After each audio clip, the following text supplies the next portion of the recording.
Bienvenidos a bordo, a un viaje que tenemos 3 invitados que en realidad son colaboradores porque ellos nos van a ayudar a hacer el programa. Y antes de presentarlos, como siempre, tendrán que soportar mi cháchara. En este caso, trataré de ser telegráfico. Por ejemplo, con una información que creo que va a estar en las próximas horas sobre la Corte Suprema, que en apariencia va a tomar una medida, una acordada, que no le va a caer bien al presidente Macri.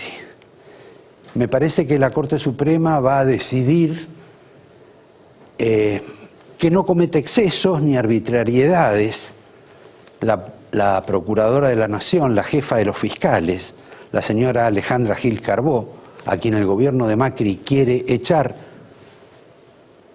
de cualquier modo y lo más rápido posible, y la Corte dirá que ella no ha cometido ningún tipo de exceso con una medida puntual. Ella decidió que determinados fiscales que fueron designados, por ejemplo, uno a Ayacucho, el otro a Mar del Plata, el otro a Bahía Blanca, ella los cambió de lugar. El que iba a Ayacucho lo mandó a Bahía Blanca, el que iba a Mar del Plata lo mandó a otra localidad, cuando me refiero a otra localidad, a otra fiscalía, y hubo una denuncia para cuestionarla, obviamente, para contribuir a la despedida, y la Corte me parece que va a decir que ella no ha cometido excesos, no ha cometido arbitrariedades, que está bien en sus funciones. Mala noticia entonces, si se produce, para la administración Macri, que como ustedes saben, con la justicia en general y con la Corte en particular, tiene bastantes conflictos. Y va a haber muchos más conflictos. Aunque, si ustedes me preguntan, hacia fin de año quizá haya alguna situación más flexible, porque el gobierno va a designar 2 ministros para la Corte Suprema. Parte de una especie de acuerdo político, de entendimiento, que registra cierta antigüedad. Ustedes querrán saber quiénes son los 2 ministros. Bueno, para eso estoy acá, para dar los nombres. Uno es el señor Pichetto. Y el otro, en realidad es una dama, es la señora Liliana de Alonso, una puntana que no reporta, sin embargo, ya a la familia Rodríguez A, como en otras épocas.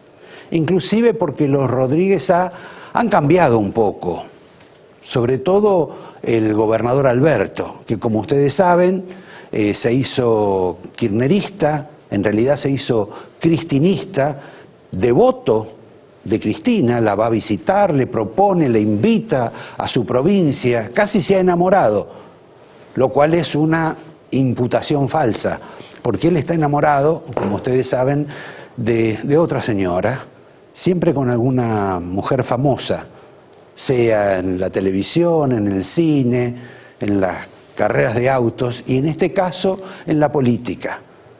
Está de novio, como lo testimonian algunas fotografías en los diarios de San Luis, con alguien que fue la esposa de un dirigente guerrillero de la Argentina, que se llamaba Gorriarán Merlo.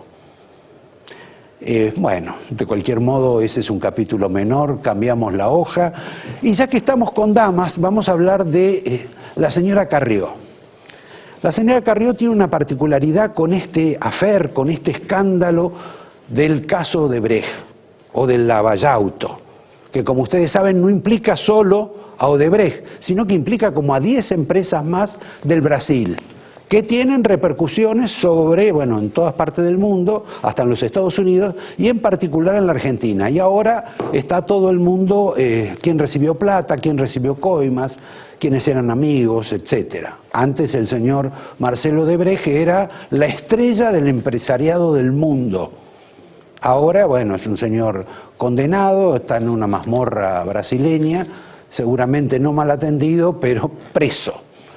Lo cierto es que Carrió, les diría que, y creo que se los he dicho en otra oportunidad, es la única, y si no la única, una de las pocas figuras políticas de la Argentina que no recibió contribuciones de Odebrecht.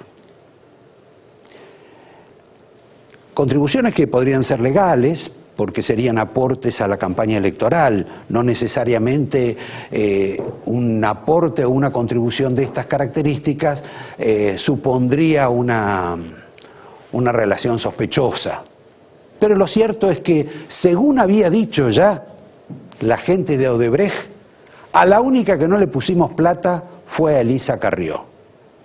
Del mismo modo que el señor Odebrecht en su declaración dijo que, a pesar de que toda la planilla de abajo de Julio De Vido está involucrada en el tema de las dádivas y de los sobornos, De Vido nunca me pidió nada. Textual, entrecomillado, cuestión que no sé por qué los diarios no lo mencionan específicamente. Pero quiero referirme al tema de la señora Carrió, que aparte de no recibir plata, ha encarado algunas denuncias contra Odebrecht, cuestión que por haber recibido plata seguramente hay otros partidos y otros dirigentes que no hacen. Pero dijo yo diría casi una enormidad. Ella el otro día, cuando salió a timbrear con Mauricio Macri, se sacaron fotos, se daban besos, se acompañaban con el séquito que va en estos casos de las campañas, dijo que en la investigación con todo el tema de Odebrecht y los vinculados a la política del gobierno de Cristina y del gobierno actual, porque les recuerdo que Odebrecht, por ejemplo, hizo una obra en Capital Federal cuando administraba Macri. Un favor que le hizo Cristina y Néstor Kirchner a Macri, impensable. Pero independientemente de eso, dijo que el tema de las empresas que estaban asociadas a Odebrecht, y casi eso no iba a poder ser investigado, porque si lo investigamos y encontramos una sanción, nos quedamos sin empresas en la Argentina, lo cual es un juicio bastante genérico, pero que no está lejos de la verdad, por lo menos en relación con la obra pública. Pero la pregunta que uno debería hacerle a la señora Carrió: en Brasil investigaron a las empresas, las sancionaron a las empresas, y Brasil, si bien no está pasando por un buen momento, no se derrumbó porque la justicia pusiera preso a los dirigentes empresarios, les hiciera devolver la plata que recibieron, que cobraron de más por los precios, y fundamentalmente hasta les aplicaron multas en Brasil y en los Estados Unidos. Y en un proceso parecido en Italia, con la mano Pulite, tampoco se derrumbó Italia. O sea que habría que explicarle a la señora Carrió que, aparte de la gente del gobierno anterior, de eventualmente alguno del gobierno actual, de los intermediarios, de la gente que repartió plata, que pagó, que compró voluntades y que a todos nos robó, porque obviamente lo hizo cobrando sobreprecios, estaba en complicidad con muchas empresas argentinas, a las cuales obviamente habría que pedirles que devuelvan la plata, a las cuales habría que sancionarlas con algún tipo de multa, como se ha hecho en otros países. Por ahí, claro, no pueden seguir operando. Algunas quizá no lo hagan, pero no hay ninguna diferencia entre todo eso con Baez, porque Odebrecht y Baez tenían en ocasiones los mismos socios. Me suspendo, tomo un poco de aire y les pido que nos calmemos con la seriedad de los juicios, por lo menos la mía, y vamos al capítulo que ya hemos incorporado como el Día del Boludo en este programa, en este caso muchas veces realizado con el aporte de la gente que aspira a que si hacen algo, si contribuyen con algún video, con alguna idea imaginativa, yo los vaya a premiar con un angelito, igual que a los invitados que tengo al programa. En el día de hoy, el Día del Boludo, vamos a celebrarlo no con una persona, y en este caso tampoco, porque quizás hasta sería ofensivo dirigirse a una figura internacional conocida. Entonces no quiero referirme a ese, sino que se lo vamos a dedicar. El Día del Boludo lo va a protagonizar un burro. Y ustedes van a ver por qué. Por favor, director. Soy un imbécil. Si el comandante Chávez, no dudé ni un milímetro de segundo. Ni un milímetro de segundo. Espinaca, no sé, tantas cosas. Bueno, si cultivas pollo, por ejemplo. Vamos a empezar la entrega de 35 millones de libros y libras. Hoy tenemos millones y millones. Se desconocen. Son tan víctimas del capital, de los capitalistas que especulan y roban como nosotros. Aragua, Miranda, Barinas, Táchira, Bolívar, todo el país de punto a punto. Los 5 puntos cardinales. No son 5.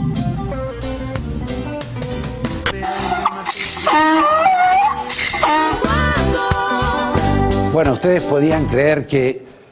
Ustedes creyeron exactamente que el boludo es el burro. Pasemos a otro capítulo, porque hoy se despidió de nuevo, como nombró a su sucesor, al señor Jorge Forí, se despidió la señora Susana Malcorra, que en realidad no se despidió. Les voy a pedir al director que me aplique una fotografía que ella da, que ofrece y exhibe, en el cual dice: me despido orgullosa de haber trabajado por una inserción inteligente de Argentina en el mundo. En principio es de la Argentina, pero al margen de eso, realmente es fascinante lo bien que se tratan a sí mismos algunos funcionarios.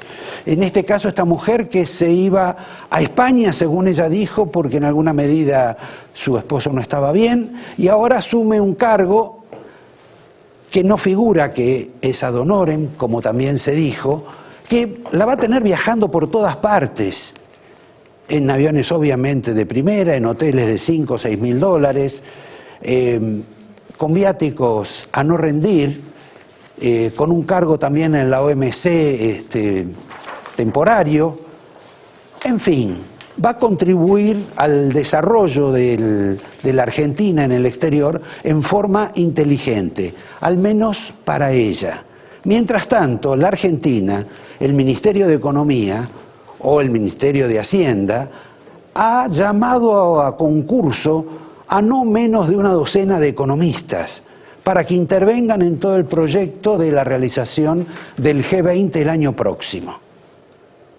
Esa docena de economistas va a estar acompañada por funcionarios y empleados, digamos que incorporan al Estado unas 50 personas, todos jóvenes.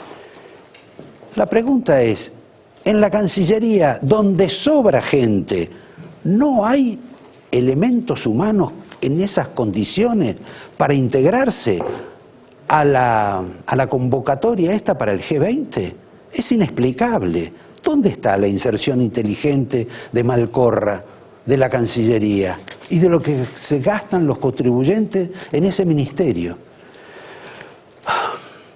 Voy a ser breve con algo fundamental.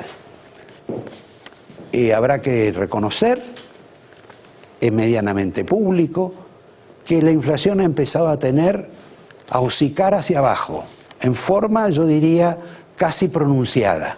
Y según las mentas de los profesionales, va a seguir en esta línea de declive a niveles que la pueden acercar después de fin de año a la propuesta cercana, medianamente cercana, del presidente del Banco Central, Federico Sturzenegger, que él había dicho 15 porque había anunciado entre 12 y 17, el promedio era 15, posiblemente esté en 20, pero lo cierto es que está logrando un éxito.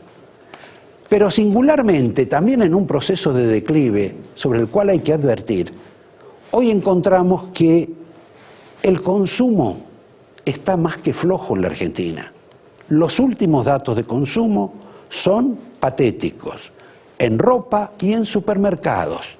A ese detalle hay que agregarle el tema de la mora en los pagos, la suspensión en los pagos, tanto en tarjeta como en otro tipo de obligaciones. Esto indica que hay un problema, inclusive de falta de actividad en la Argentina, serio. Sabremos si esto es grave o no en los próximos meses. Lo cierto es que Cristina ganaba gracias al consumo. Si esto sigue así, Macri, si quiere ganar, tendrá que hacerlo a través del no consumo. Por último, para cerrar y antes de avisarles con quiénes vamos a compartir esta noche, me quiero referir a lo que dentro de 2 días está la presentación de los frentes políticos para las elecciones del 22 de octubre. 10 días después vamos a conocer a los que van a participar. Y les recuerdo que, como suelen decir y estúpidamente uno repite, la madre de todas las batallas es la provincia de Buenos Aires. Ahí han cambiado las situaciones. Ya no tienen el rol protagónico de antaño los punteros. Hoy la participación es mucho más nítida por parte de los intendentes. Y los intendentes, para revalidar su título y para no perder su distrito, van a tener que ir con una boleta ganadora. Quizá por esa razón el intendente de Merlo se bajó de la boleta o del proyecto de Florencio Randazzo, mientras Cristina arregló con muchos intendentes ya las listas. 50% para Cristina y 50% para los intendentes. Y en el orden nacional, 7 para ella y 7 para los intendentes, que son los que calculan que podrían entrar, seguramente van a entrar algunos menos. Vuelvo a suspenderme y les anuncio que esta noche tengo, como diría el tango, el trío más mentado. Uno, el señor que a mi derecha es quizá hoy la figura televisiva más recurrente, cada vez que se prende la pantalla aparece él hablando, y la curiosidad es que no habla en vano, porque produce reacciones, controversias. Espero que esta noche también lo haga aquí. Me refiero obviamente a Jaime Durán Barbas, de quien dicen que es el principal consejero de Mauricio Macri. Luego vamos a tener un ex jefe de gabinete invitado acá, un empresario medianamente próspero, que se llama Cristian Colombo, que tiene actuación política, porque tiene actuación política hoy en la capital federal a través de la Unión Cívica Radical y con el proyecto que va cercano al gobierno pero diferente con Martín Lustó, y el que nos va a explicar por qué no se puede trabajar en la Argentina, entre otras razones, en por qué, por ejemplo, los argentinos que inventamos el dulce de leche, no podemos hacer dulce de leche en la Argentina. Y es más barato hacerlo en Brasil, en Uruguay, en España o en cualquier otro país del mundo. Y por último, alguien que estaba en un retiro espiritual, que estaba lejos de la televisión, al revés de Jaime Durán Barbas, alguien que está en el gremio de Durán Barbas y seguramente con una visión distinta, no sé si con tanto humor como Durán Barbas, pero muy formado, y además nadie de los que estamos acá lo invitamos para conocer los números ni que nos diga quién va a ganar, sino para escucharlo, para atender lo que piensa sobre la vida política y económica de la Argentina. Me refiero a Jorge Jacobe. En un minuto empezamos con Jaime Durán Barbas. Bueno, escúchame, Jaime, viste que Mauricio tiene más arrugas y según Carrió, la gente que tiene más arrugas es porque no dice del todo la verdad. Y en ese plano hubo algo una verdad que no dijo Macri, que estuvo relacionada con lo que recibió del gobierno anterior. Para muchos no reconoció públicamente la catástrofe que se le había le habían cedido y que eso, digamos, no fue bueno para él. Por no decir esa verdad, ¿es una falla del consejero, en este caso vos, o fue un exceso de confianza de Macri de que eso lo iba a arreglar bien y que no era necesario decirle la verdad a la gente? No, es estudio de la naturaleza humana, que es distinto. Los seres humanos no oyen esos discursos. Tan no oyen que cuando lo dio nadie se dio cuenta. El mejor comunicador de la corrupción kirchnerista, ¿quién fue? Un gran comunicador. López. López. Claro. Cuando José lanza esos bolsos, en un contexto propio de Almodóvar, un convento y unas monjas, y él se llamaba José y la monja se llamaba María y el que le vio se llamaba Jesús, una cosa tan rara. Eso comunica. Los seres humanos nos comunicamos y eso es así desde que aparecimos. Bueno, con contextos, no esto no era un solo tema de corrupción, era también el estado, por ejemplo, económico que recibía la Argentina. Un largo discurso sobre todo eso no habría interesado sino a 4 periodistas. Se trataba de comunicar la verdad, que es una que se recibió un país hecho pedazos, tenía las fuerzas para intentar cambiarlo y estaba en eso. Pero no, este libro que aprovecho para presentar, sí, trata sobre esto. ¿Qué vemos? ¿Qué conocemos los seres humanos? Desde un punto de vista científico, ¿qué dice la psicología? Es muy apasionante lo que ocurre. Los seres humanos nos comunicamos más a través de contextos que de textos. O sea, quienes están mirando el programa de televisión ahora, escuchan nuestras palabras y eso es... A medias. Tal vez un 20% de lo que se les comunica. Bueno, la gente que lee los diarios le pasa lo mismo. Okay. El 80% lee los títulos, el 15% lee las notas. Pero no es porque se degeneró la gente, sino porque somos así. Nuestros ancestros, cuando estaban en la selva, veían que se movían las hojas y no tenían tiempo para razonar. Cuando la hoja se mueve así, pasa esto. Intuían. Nuestro cerebro normalmente se pone en contacto con su entorno a través de unas 10 vías por lo menos. Cuando yo entré a este estudio, mi cerebro ya calculó distancias, cosas, salidas, que yo no lo hice conscientemente. ¿Qué pasaba con nuestros ancestros? Veían sus movimientos, decían, un león, y rajaban, y casi siempre tenían razón. Actualmente los electores ven el rostro de un candidato y dicen, a este no le creo. ¿Y por qué? Por mucha información que da el candidato con su rostro, con sus manos.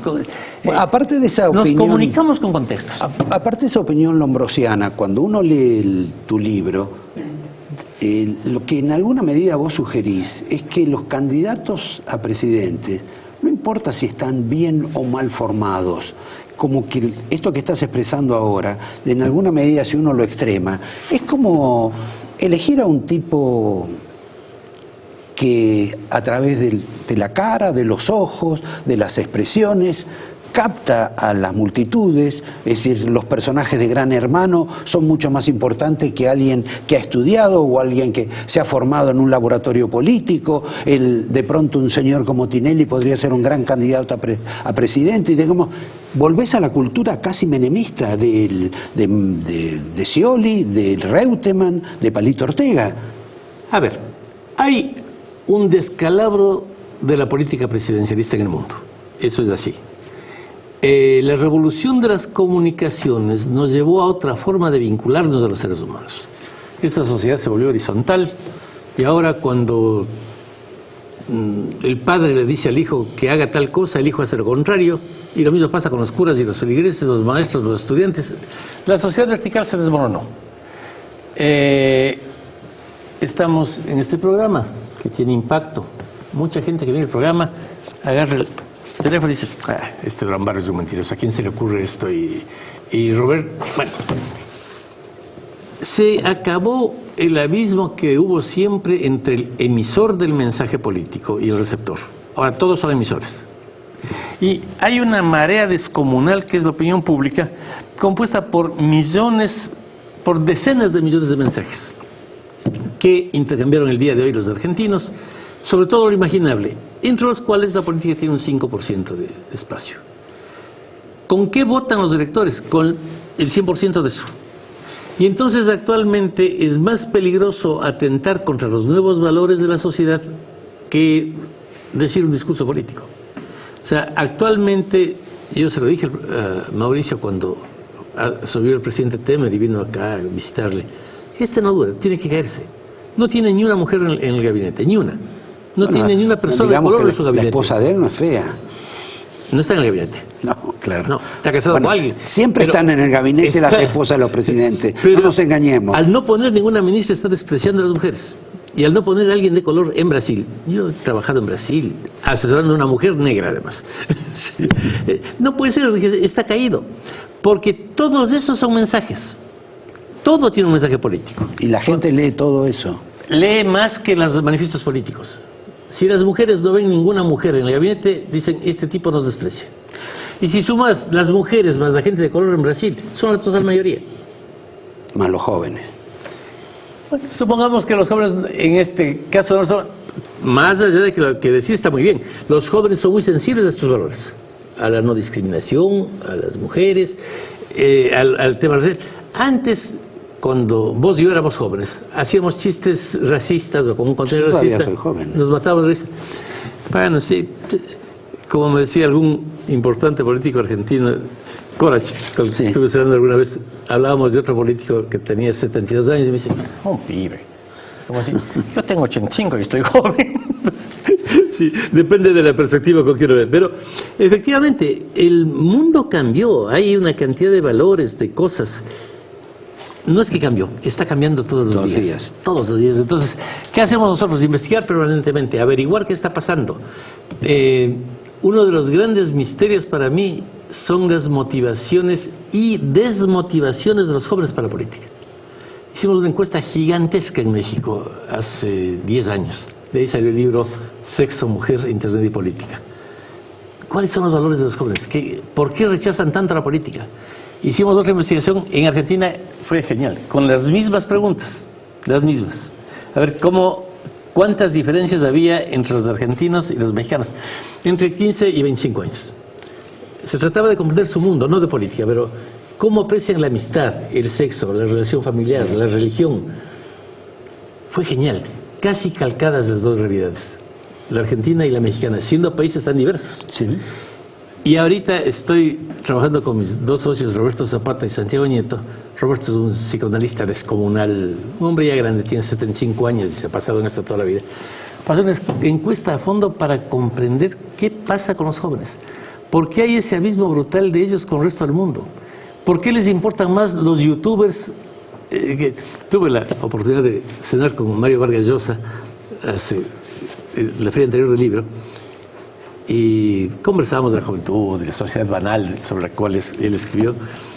Y digo, ¿tú reparaste en cuál fue el autor que más libros vendió en la feria? Me puse a pensar. Creo que yo no. Tal vez García Márquez. Le digo, no. No, Garmendia. Exacto. Garmendia. ¿Cómo que Garmendia? Sí, vendió más que vos, pero por lejos. Porque, a ver, yo cuando veo algo trato de estudiarlo, aunque no sea de mi agrado.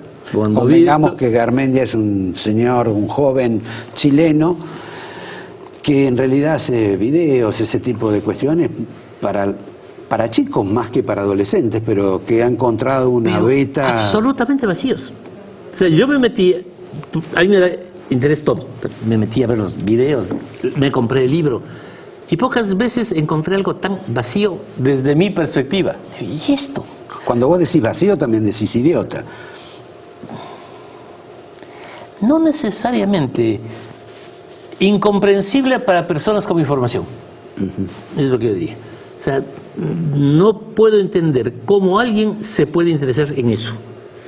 Ahora, como trato de estudiar la psicología de la gente, de las mayorías, ¿cuál es mi siguiente paso? Tratar de entender por qué podrían ellos entusiasmarse por algo que a mí me parece espantoso. Cuando hicimos la campaña Marina Silva 2010, la verdad es que en Brasil. Éramos poquitos, no teníamos gente para que sean candidatos estaduales. Y en el estado de Sao Paulo no tuvimos un candidato, tuvimos un gran candidato, un hombre preparado, serio, que sacó 10 votos. Pero quedó el espacio, Marina sacó 1.600.000 votos en el estado. y quedó vacío ese espacio de disrupción de la Heidi que salía de la selva. Se presentó un payaso, Tiririca, con amigos de él. Tiririca sacó 1,5 millones de votos, más que ningún otro candidato a diputado en Brasil, vestido de payaso, bailando como payaso, 22. Y el primer spot a mí me pareció impresionante. Decía, ¿usted sabe para qué sirve un diputado federal en Brasil? No, no es cierto. Yo tampoco tengo ninguna idea. Pero vote por mí y cuando yo vaya a Brasil vuelvo y se lo cuento. O sea, algo. El segundo spot decía, yo soy una persona con mucha sensibilidad social y voy a intentar que los pobres sean ricos y nada más pobre que mi familia. O sea, se reía de todo. Bueno, saca 1,5 millones de votos.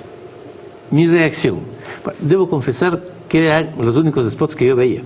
Sabía que había un nuevo spot de Tiririca y volaba a ver qué decía, porque me reía, me parecía divertidísimo. Pero después que sacó tanto voto dije, tengo que aprender de Tiririca. Tengo que aprender qué hace este tipo para comunicarse con tanta gente. Algo representa, algún tipo de protesta social, algún tipo de comunicación. Y tengo todos los spots de Tiririca, los he analizado perfectamente para aprender. También cierto nivel educativo. Sí, aunque eso a ratos es un mito. En el caso de nuestra candidata Marina Silva, todo el mundo decía, va a sacar votos del norte, mujer negra, africana. Y ya cuando empezamos a hacer la campaña, no tenía ningún impacto en la gente pobre, ninguno. Su tema era la ecología, salvar la vida en la selva, y ese es un tema que les interesa a las gentes cultas.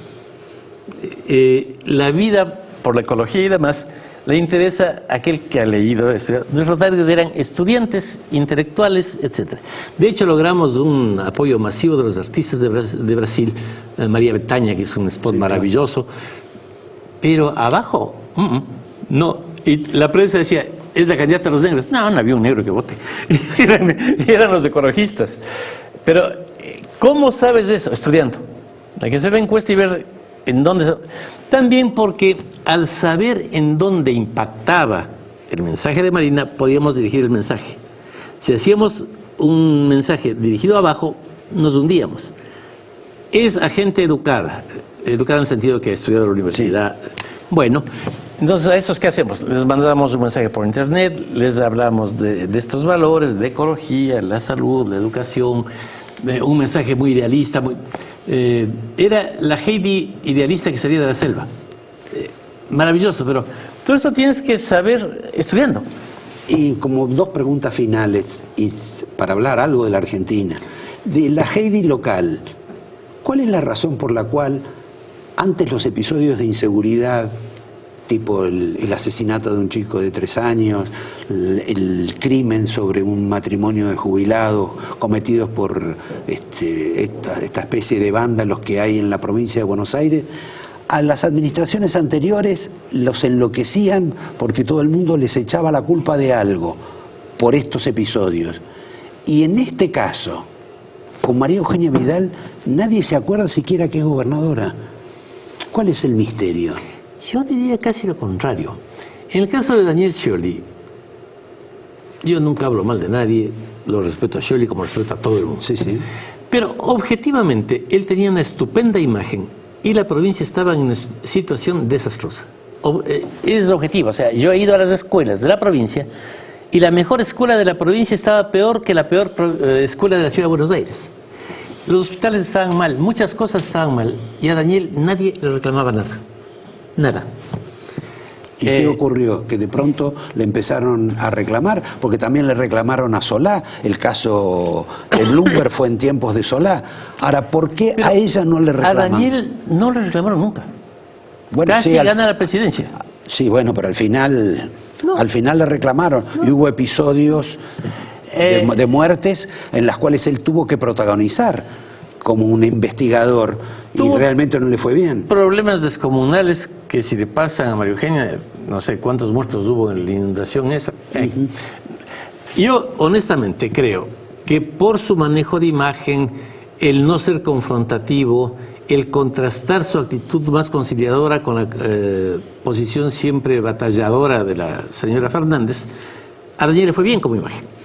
María Eugenia hace un enorme esfuerzo. Yo creo que tiene una valentía descomunal para enfrentar. Hay más de 3.000 policías presos. Claro que nunca pasó. Una locura. O sea, está tomando medidas en serio muy peligrosas. A mí, soy su amigo ante todo, porque es una persona a la que le conozco más de una década. Me inquieta, le llamo. ¿Qué está pasando? Es una mujer valiente, entregada. Y la gente entiende que está haciendo esos valores. Sí. Yo, honestamente, es más llamativo cuando una mujer es tan valiente, porque si lo hace un hombre, la gente dice, está bien, es su papel. Cuando es una mujer, pues eso llama más la atención, y creo que María Eugenia merece la estupenda imagen que tiene. Antes de que me des el libro y cuando te doy el angelito, brevemente y con una sola palabra, de tus 3 hijos políticos a los cuales has aconsejado, Mauricio, María Eugenia Vidal y Marcos Peña, ¿cuál es el con el que te identificas más? Son distintas identificaciones. Mauricio es el líder de todo este proyecto, él es el que pensó todo este lío. Con Marcos tengo una relación muy estrecha, es una persona a la que le conocí muy joven y tiene una coincidencia conmigo. Yo soy un tipo que se dedica a estudiar y a leer, esa es mi pasión. Y Marcos lee y estudia muchísimo. Tengo en los 3 casos una enorme confianza, desde luego en María Eugenia también, en su honestidad. Yo creo que son honestos no solamente económicamente, que es un tema, pero son honestos ante la vida. O sea, realmente quieren cambiar el país, realmente quieren entregarse a esto, y les tengo un enorme afecto a los 3 y a Rodríguez Larreta también, a los 4. Bueno, a toda su clientela. ¿Te olvidaste de Rodríguez? No, pero toda tu clientela. Dame el libro. Yo no que son mi clientela, son mis amigos. Ah, bueno. Les estimo mucho y realmente acá en Argentina, también con muchos miembros del Círculo Rojo, he hecho tal amistad. Fontevecchia no fue el tipo más preparado, inteligente, le tengo un afecto enorme. Creo que a veces en Argentina somos muy pesimistas y no vemos los valores que tenemos. Puede ser. Aquí hay periodistas y políticos y gente de primera y debemos estar orgullosos de eso. Aunque me peleo con ellos porque son el Círculo Rojo. Claro, que para él es el Círculo Negro. No, es un Círculo Rojo divertidísimo, además que ayuda a pensar mucho. Es más, en el libro le dedicamos al Círculo Rojo. Sí, lo he visto.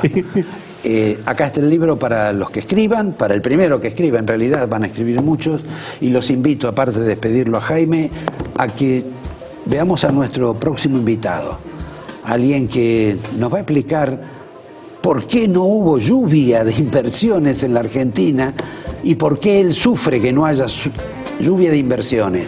Un ex jefe de gabinete que se llama Cristian Colombo, un hombre que es del radicalismo, pero que tiene una cabeza diferente al universo convencional que uno tiene siempre sobre la opinión radical. En un minuto nomás. Gracias, Jaime. Muchas gracias, Roberto.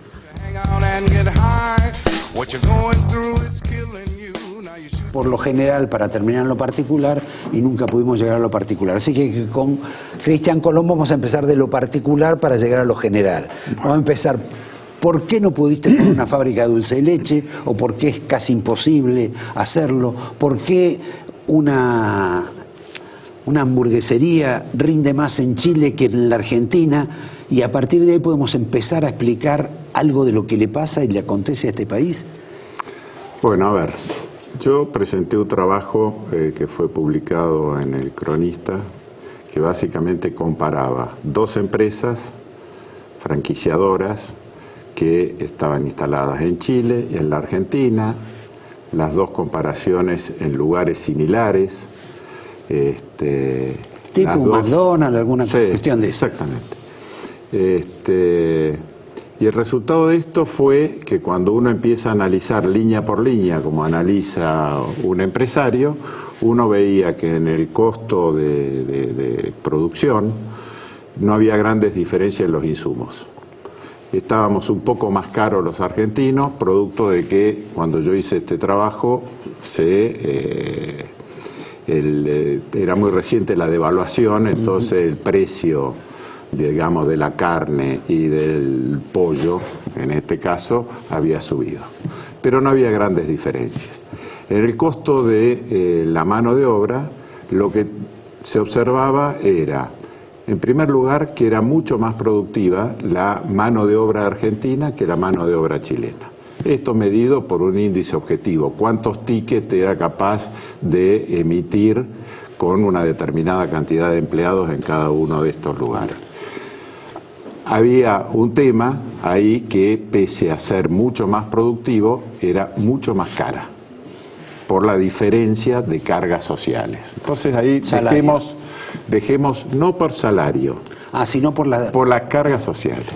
Ahora, detrás de las cargas sociales hay una diferencia en términos de la estructura económica de cada uno de los dos países. Estábamos comparando Chile con la Argentina.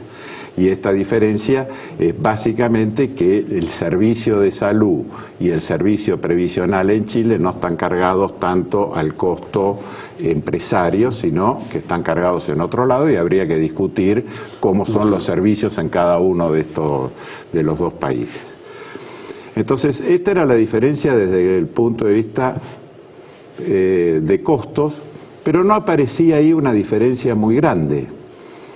Ahora, cuando le cargamos el tema impositivo, y no el tema impositivo impuesto a las ganancias, sino impuestos que en otros lugares no existen, el impuesto al cheque, el impuesto a los ingresos brutos, el resultado de esa operación antes de impuesto a las ganancias era que las dos empresas o las dos cadenas que estaban acá en la Argentina perdían plata y las dos cadenas que estaban en Chile tenían resultado positivo. Entonces ahí vos tenés un claro caso de una comparación arbitraria, como todas las comparaciones, pero que te demuestra que ahí el tipo de cambio en realidad no está jugando un rol, que la diferencia viene por el costo del Estado sobre la estructura de costos de una empresa. ¿Por qué? Porque el tipo de cambio en este caso desfavorece a las empresas, es decir, mientras más alto es el tipo de cambio, menor es el consumo y por lo tanto la rentabilidad de esto baja. Esto es un ejemplo. El otro ejemplo que siempre doy es el del dulce de leche. Argentina se ha caracterizado por tener un producto con demanda creciente en el resto del mundo. Entonces, hace 10, 15 años, una de las empresas en las cuales participo empezó a exportar dulce de leche. Entonces, después empezamos a mirar los costos. En esto no interviene el costo de la mano de obra, porque es una industria capital intensivo, diría, pero con un nivel de inversión en capital relativamente bajo, y cuyo mayor costo es el precio del azúcar.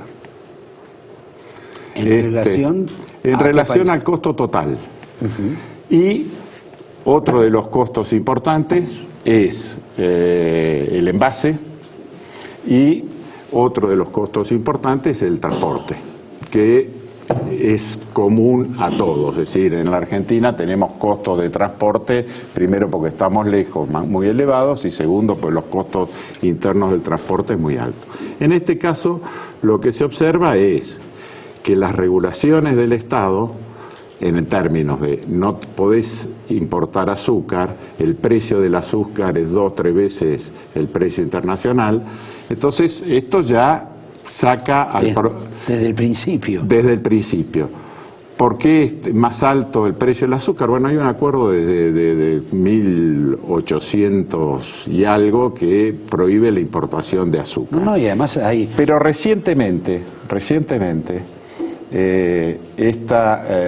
las regulaciones que hay para el mercado del alcohol hacen que la demanda de caña de azúcar esté destinada al alcohol, entonces no está destinada a la producción de azúcar. Entonces, esto también es un elemento que sube, es una regulación estatal. ¿Vos sabés quién fue una de las personas que logró más protecciones con una ley?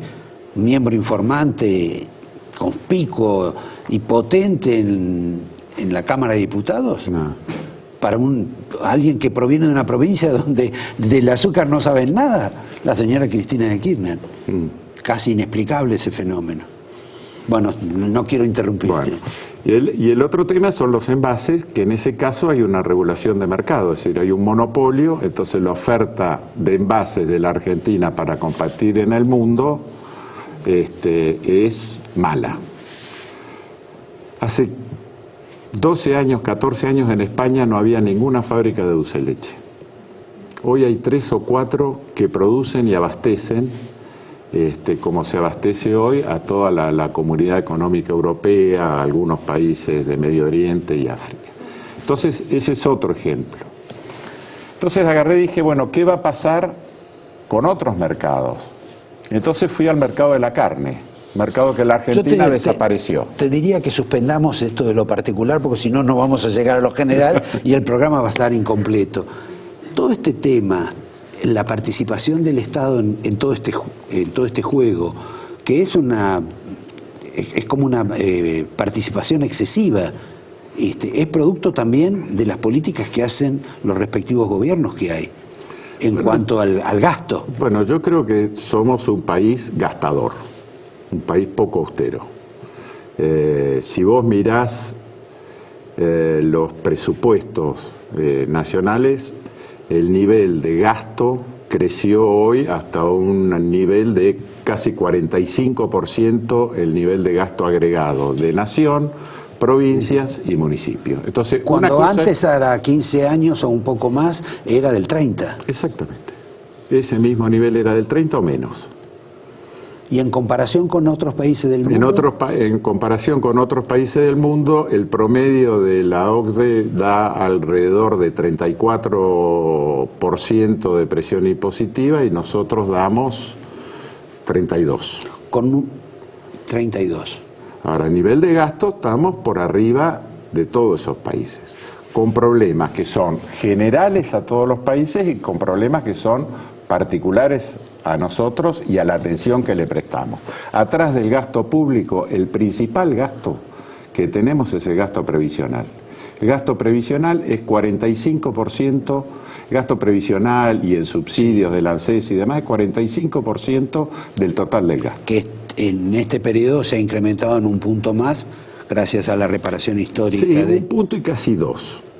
Entonces, lo que nosotros tenemos es, para decirlo, porque voy a abarcar varios gobiernos, nosotros en la época del gobierno menemista se transformó el sistema FJP, después de largas discusiones en el Congreso, después se hizo la primera reparación, que fue la incorporación de gente sin haber tenido aportes anteriores, eso sumó una gran cantidad de gente. Después se hizo la estatización de las AFJP y después se hizo la reparación histórica. En ninguno de esos casos se utilizó una tabla actuarial para ver qué pasaba en los próximos años. Entonces, ahora te voy a dar un solo dato. El gobierno actual ha sacado una norma que dice,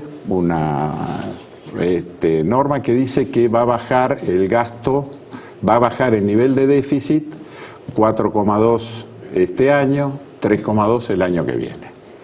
Bueno, para el 2019, solamente el sistema previsional como está hoy va a implicar 5 puntos de gasto.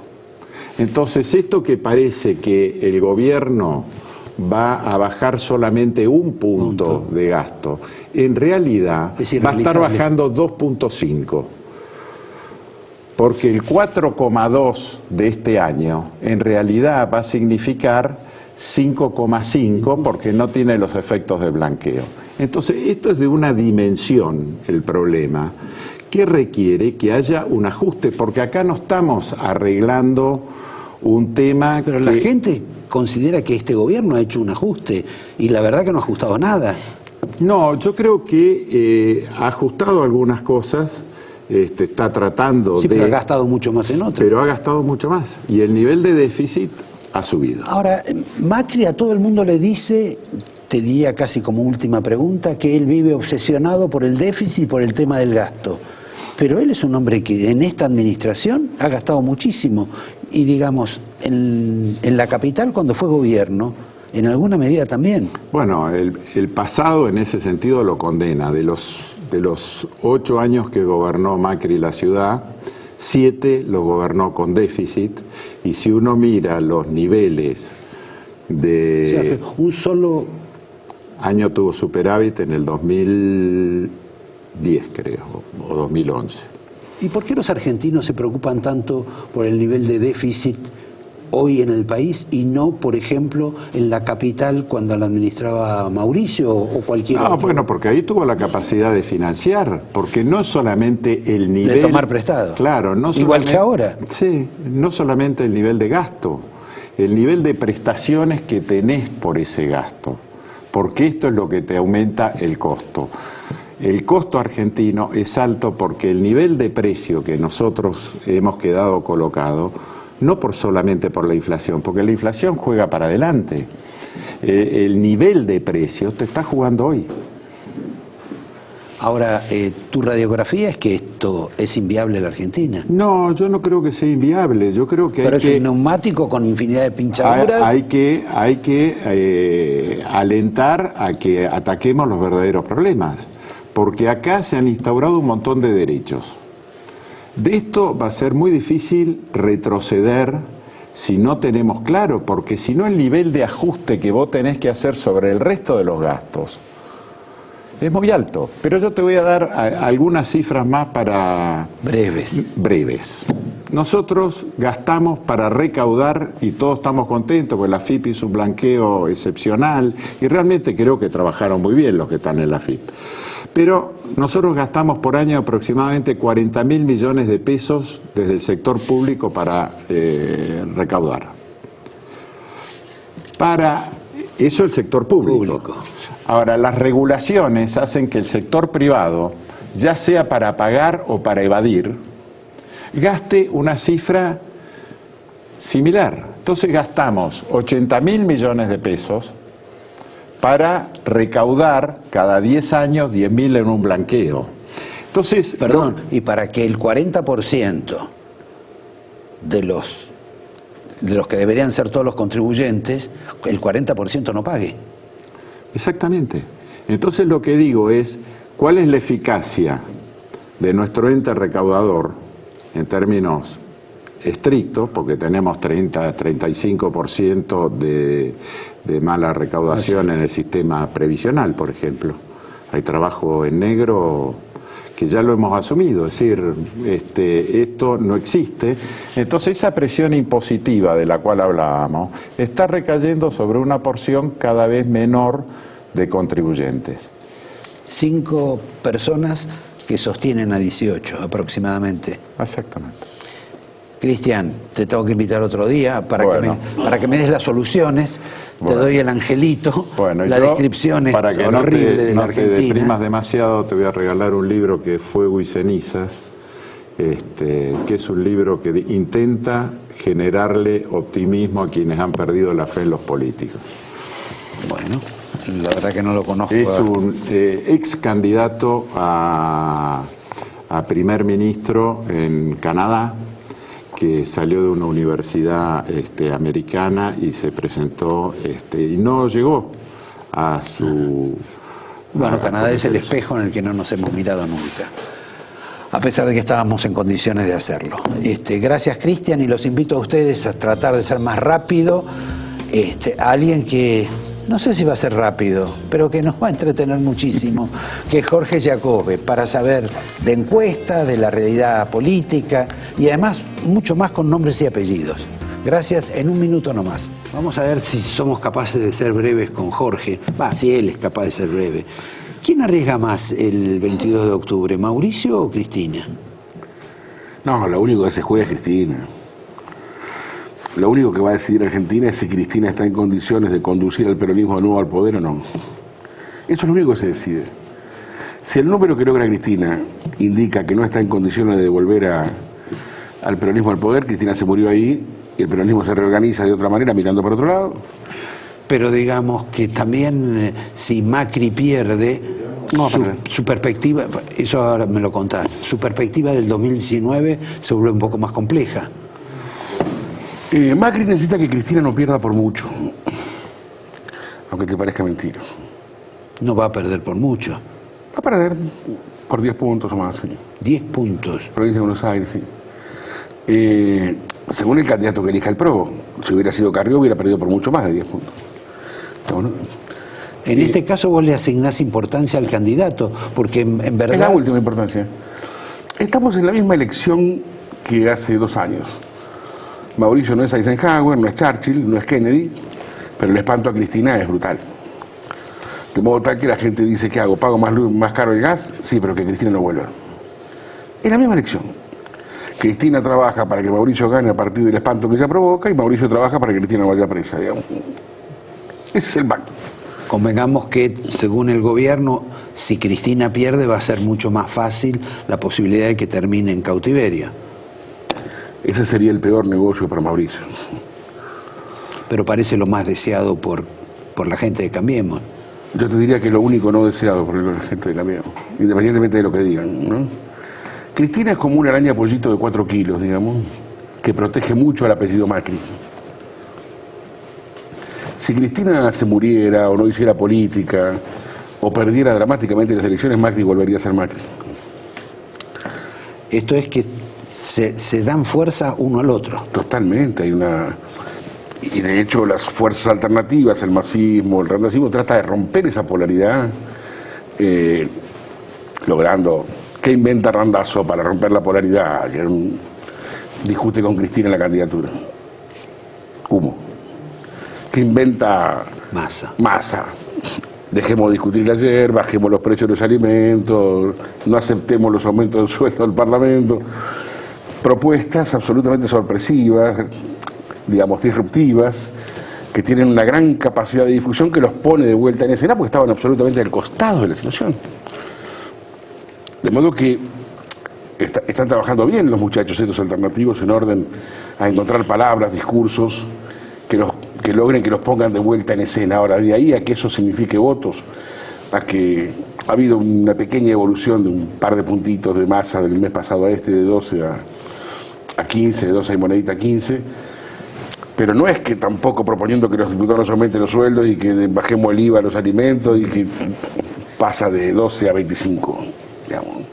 Por ahí consigue 3 puntos, consigue 4, pero la cosa está ahí en discutirse. Y en esa combinación de Massa con Stolbizer, ¿eso los potencia? Bueno, de hecho Stolbizer medía 8 o 9 puntos, Massa medía 5, juntos medían 12 el mes pasado, 15 este mes. Han encontrado una fórmula como para participar dignamente con un número de 2 dígitos de la elección.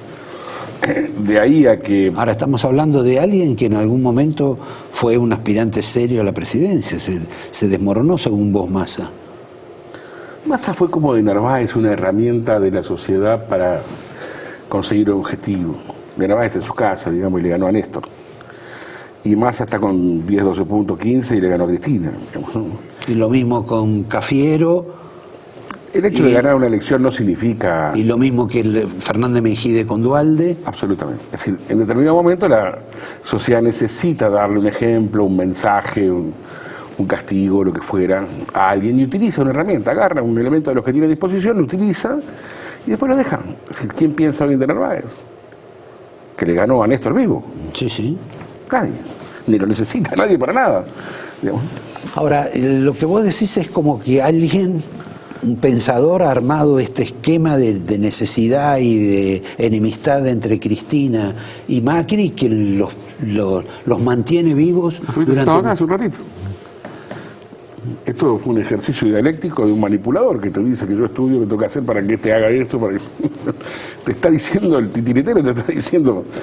¿Vos crees que es él el dueño de todo? No, no, pero obviamente influye y lo hace muy bien además, porque el macrismo logra sus objetivos con su asesoramiento. Es decir, No lo digo de ninguna manera peyorativamente. No, está claro. Ahora, por ejemplo, no fuimos a la capital, donde está la señora Carrió ahora, que no la dejaron participar en la provincia, donde vos Va a decís... sacar 50 puntos, Kicillof va a tener 18, Lustó va a tener 10, 11. ¿Vos te definís tan rápido esto de acá faltando tanto tiempo? Y ya lo hice varias veces y no me fue mal. Pero digamos, como decía Durán Barba, los tiempos cambian. Pero pueden pasar cosas, claro. Pero, digamos, vemos hace 6, 7 meses el escenario político, las imágenes de los políticos absolutamente cristalizados.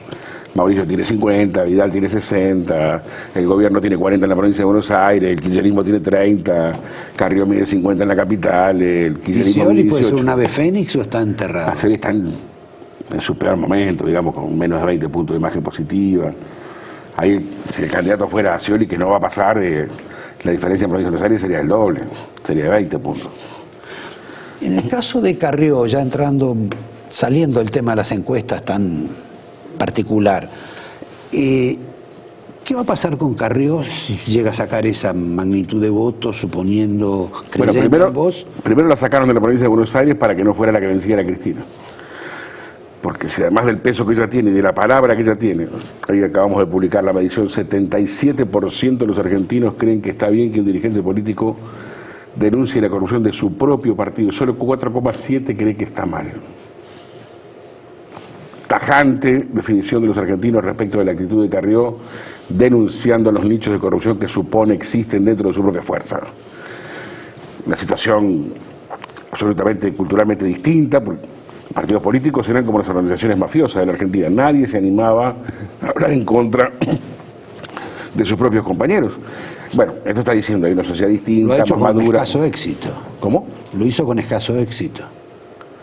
Sí, esto es el problema, pero La gente aprecia esa actitud. lo aprecia y se lo va a cobrar, que se lo tenga que cobrar en el momento en que se lo pueda cobrar. Bueno, pero la noche, para no decir al día siguiente, la noche del triunfo eventual de Carrió, ¿qué pasa con Carrió y qué pasa con Carrió? Con Carrió nunca va a pasar nada más que ser el perro de Copa y Checo de la sociedad.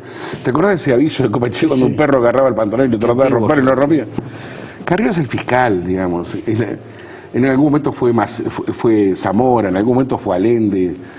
Siempre la sociedad tiene una voz acreditada que le avisa que ocurre lo que no debe ocurrir. Y siempre eso es testimonial. Esta mujer nunca va a ser votada para un puesto ejecutivo. Nunca.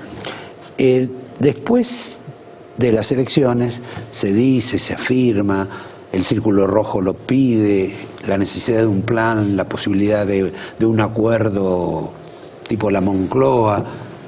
¿A vos te parece que hay algo de eso o que va a ser mucho hacia esa línea, poquito o nada, como la Margarita? Depende de quién lo impulse.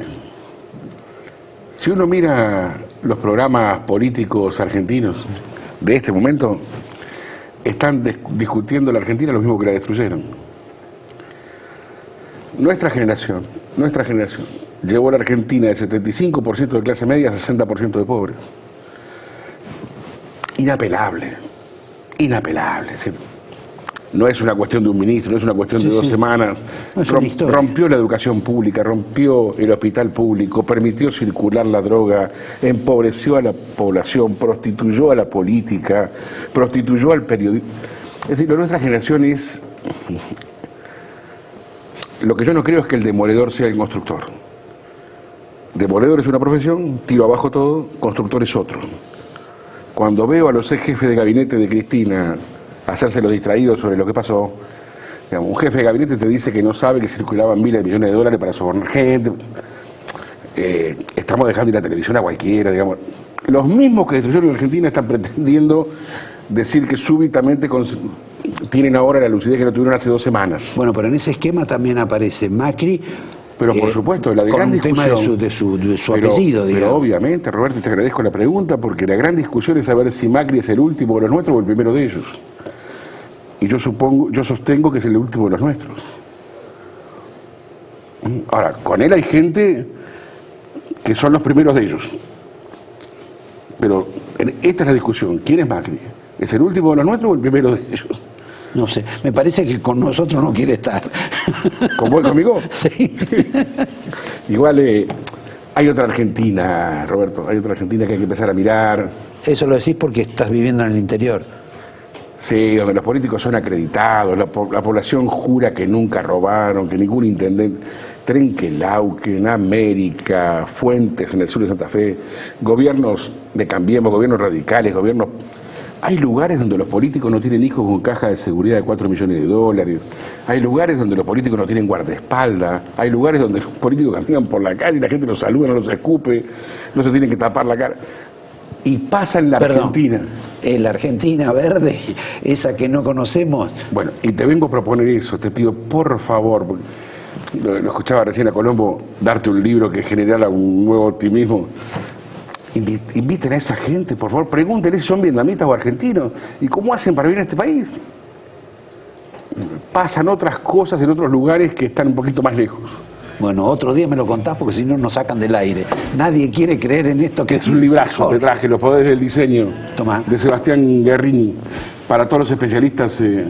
Ah, mira qué interesante. Impresionante el libro, ¿eh? Sí.